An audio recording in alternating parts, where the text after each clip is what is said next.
Hey everybody, so the Oscars were Sunday. Besides the bloopers, a lot of people were surprised that La La Land lost Best Picture to a movie called Moonlight. And of course, the Oscars as a whole are something a lot of people care about and put a lot of energy into. It's not entirely senseless. Oscar-winning movies do sell more.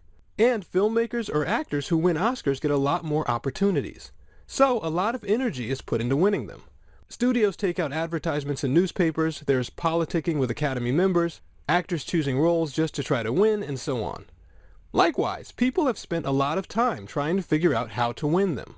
I've seen some YouTube videos about it that list a bunch of stats and other things, like that most Oscar winners tend to be older, but they do nothing to tell you why things like that might be true, let alone why sometimes Oscar winners are not older.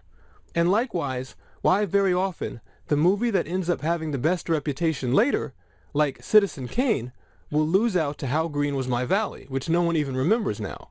Or a movie like Pulp Fiction will lose out to Forrest Gump. So it seemed like useful ground, and I spent some time on it and worked out what I think is actually going on, which I think will matter to people who, for one reason or another, might hope to win one. Okay, first, these awards are actually misnamed. They may be called Best Picture, Best Director, Best Actress, and so on, but in reality, they go to the best emotions associated with a movie or director or actor. Let me say that again. It's not the best picture or actor. It's the picture or actor which has the best overall emotions associated with it in the mind of the voters. So what's the difference? Well, first of all, like we always talk about, the emotions that the voters feel come not just from the movie, but anything they know about the movie or what it represents. So, a movie like La La Land, which is only about a few people in Hollywood, is disadvantaged compared to Moonlight, which, according to the plot summary, deals with race relations, sexual discrimination, and a lot of other things that people feel a lot of emotions about in the real world. On top of that, the idea of a movie that represents those things succeeding carries a good feeling too, which also counts. It all goes into one bucket. But let me talk a little bit more about that. There's something else to it. Because people might think, well, La La Land was so well made that it could overcome that. This is similar to something I once heard Quentin Tarantino say in a DVD commentary. He was talking about how he had made Reservoir Dogs, and everyone told him how good it was, but he was losing the awards at film festivals. And when he would ask why, the voters would say, well, Quentin, your talent is on display. We had to give the award to this film because we wanted to support black and white, or to this film for this reason and blah blah blah. It makes no sense on the surface. Reservoir Dogs is one of the best movies ever made, and it's almost certain that Reservoir Dogs blew away every other movie at those film festivals. But it demonstrates an important principle, which is that the individual quality of a movie can only do so much. It can only give someone about 1/3 of the total emotions they can feel. See, when our brain watches a movie, it takes into account the real-world events around it, the movie itself, and what it means to us personally. And it weights those things about equally. There's a certain amount you can feel from one person being in danger, and more that you can feel from you yourself being in danger, or everyone else being in danger. The most you could feel could only come if everyone was in the most danger. Likewise, the events you're seeing on screen can only make you feel so much. The brain has a certain emotional space reserved for real-world and personal issues. The events on screen cannot touch that space no matter what, and we thus will not react to the events on screen any more than about 1/3 as much as we do when those events are coupled with real-world and personal reactions. And in fact, those real-world and personal reactions together outweigh what you'll see on screen. They're 2/3 of the potential reaction, which is why a far worse movie could beat Reservoir Dogs for an award, as long as the voter feels like he or she is helping black and white films succeed in the real world, or keeping his or her own personal favorite type of cinema alive. So, the same thing happens at the Oscars. I didn't see Moonlight. Most people are saying La La Land was better, but it makes no difference. La La Land may win the first leg of the race, but it got blown out when it came to the real-world issues that Moonlight was addressing. And that's just reality. It's called Best Picture, but we have emotional indiscretion. We don't recognize the sources of our feelings. So as long as that powerful feeling comes from somewhere, we'll react like it was written into the movie. Now, let's talk about the normal area. That 1/3 that does come from the movie itself. That's going to come down to how well the movie delivers on the various emotions we expect from a film. Belief, how well the plot is handled, what we learn, how it confirms our morals, and the excitement or pleasure we feel along the way. That's a really big topic. People have devoted a lot of time to figuring that out. Rather than go totally into it, I just want to point out that one of the keys to increasing that effect is the scale of the events. The number of people who are affected by the events in the movie, the amount of effect it has on the characters' lives, or the amount of time the story represents. That's one of the most common things you'll see among Oscar-winning movies. But in regards to the actors themselves, the Oscar is about the performance, the story around the performance in the real world, like Robert De Niro losing tons of weight to play Jake LaMotta, and how well the character themselves is written in the movie, like Hannibal Lecter in Silence of the Lambs. Each one of these contributes to the impression that the voters have from seeing a certain character, and thus determine the voters' decision. Similarly, when it comes to the story around a performance, big-name actors are often handicapped. We like to see underdogs succeed. That boosts our feeling of confirmation. We want to see that anyone can achieve anything, since it means we ourselves can achieve our own dreams. But a big-name actor like Tom Cruise or Leonardo DiCaprio or Will Smith winning an Oscar is the opposite of that. It's further pushing down the people who are below, and actually hurts them when it comes to the voting. Until, of course, it's lasted long enough that people feel sorry for the actor and want to acknowledge all their work, then they finally do get the award. And now, let's focus a bit on something related to the voters themselves, which is that they represent, actually, only a specific segment of moviegoers. Mainly, they're in a much older demographic. So, their emotional impressions will be based on things that appeal to their age group. This is a major reason that comic book movies, for example, almost never win these types of awards.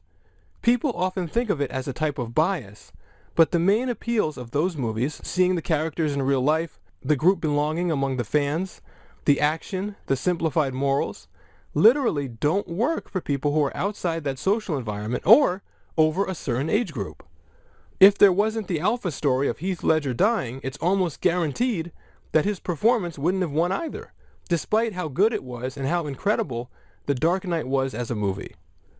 Likewise, Pulp Fiction was a revolutionary movie, particularly to younger people, including myself. I have enough videos planned to do a series on Tarantino at some point in the future, which might start next. But the older voters don't have their mindsets shift so easily, and losing the stability of what they already believe is actually not pleasurable to them. So instead, Forrest Gump dominated the 1994 Oscars, and that movie, of course, was a large-scale appeal to the events in the lives of people who grew up in the 50s, 60s, and 70s, the Academy voters' age range. Along similar lines, comedies don't win very often because laughter is a short-term pleasure. Like we've said, it serves to adjust our reputations based on small things we see. Our brains give us much more pleasure for things that strengthen or improve our worldview as a whole. This is what I call enlightenment or confirmation, the lessons we learn from stories, and the moral satisfaction. Movies that focus on that, or that have external stories that include that, tend to make the strongest positive impression, and thus win the awards. Movies that focus primarily on being funny are heavily handicapped. And there's one more thing going on.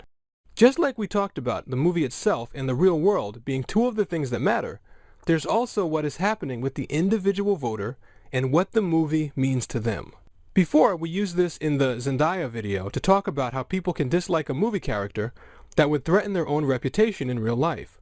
But here, it means something different. The key is that the Academy voters are making their preferences public. This triggers an entirely different set of reactions we have, which do things like protect our reputation. You know, as we've said before, if you can watch a movie anonymously, you'll make totally different choices than if everyone else knows about it.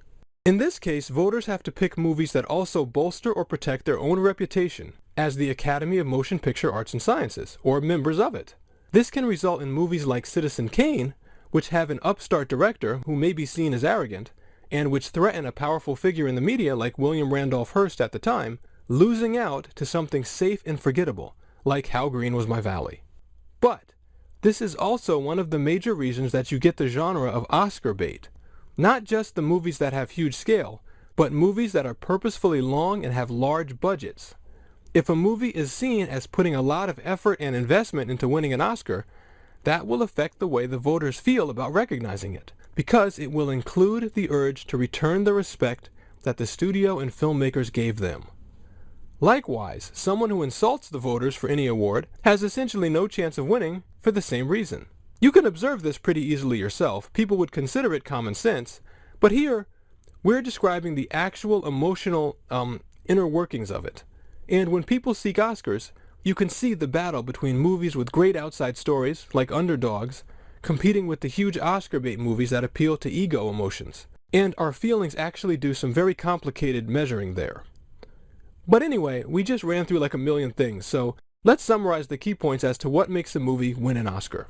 First is the actual internal quality, how well it delivers on the key emotions, and particularly the scale of the events in the movie. Second is the external story of it, the alpha story as I call it, of its creation or what the movie means in the real world, and how that stimulates the voters' emotions. Third is its ability to appeal to the demographic of the Academy voters, particularly older people who like events from their own formative years and are less interested in radical changes. And fourth is how the award affects the reputation of the voting group itself, whether the movie and the filmmaker pay it respect, and so on. All of those together create the overall emotional impression that the voters feel, which causes them to choose one movie or actor over another. And if you can recognize all those factors and weight them well, and not be confused by the misleading titles like Best Picture or Best Actor, you probably can predict the Oscars pretty well too. And now, I have a couple quick announcements. The book Neuro-Design is out, which has a section called The Neuro Movie Analyst, which is about yours truly, which is pretty cool. And my first content is currently running on Creative Screenwriting Magazine's website. It's a video I made last year on logarithmic time, so if you haven't seen it, check that out. And next, we're going to do Kaufman's Folly, with the original video and a new article by me that expands on the idea and talks about how writers can avoid it. And two brand new things. I'm also now partnering with MovieMaker magazine. They're currently hosting the logarithmic time video also, and we'll be working on other content for the future. And I'm looking forward to that. And lastly, YouTube has canceled the donation button as of the end of this month, so I bit the bullet and I now have a Patreon. As far as I know, it's up and running with a few perks and features like Skype chats if you become a supporter. It's located at patreon.com/StoryBrain, and I'll include the links to all of this in the description. That's all for now. I hope you guys are having a great day, and I'll be back soon.